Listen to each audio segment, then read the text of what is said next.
మౌనంగా యేసయ్య భరిస్తున్నాడు, మౌనంగా సహిస్తున్నాడు. నువ్వు ఆ తప్పు చేయలేదు కదా, నువ్వు చెప్పుకో అని తనకు అనుకూలంగా ఉన్నవారు ఎవరైనా చెప్పి ఉండరా? ఎక్స్ప్లెనేషన్ ఇవ్వండి, ప్రభు మీరు చేయలేదు కదా, మీరు ఎందుకు మౌనంగా ఉంటారు? మౌనంగా ఉంటే నువ్వు చేసినట్లుగా ప్రజలు ఫీల్ అవుతారు కదా, నిరూపించుకో. ఎన్నిసార్లు మౌనంగా ఉన్నాడండి. చివరిలో సిలువ మీద ఉండేటప్పుడు కూడా, నువ్వు నిజంగా దేవుడైతే దిగిరా, హేళనగా మాట్లాడుతున్నాను.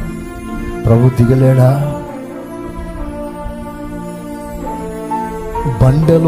బండను సీల్ వేసి సమాధిని మూసేస్తే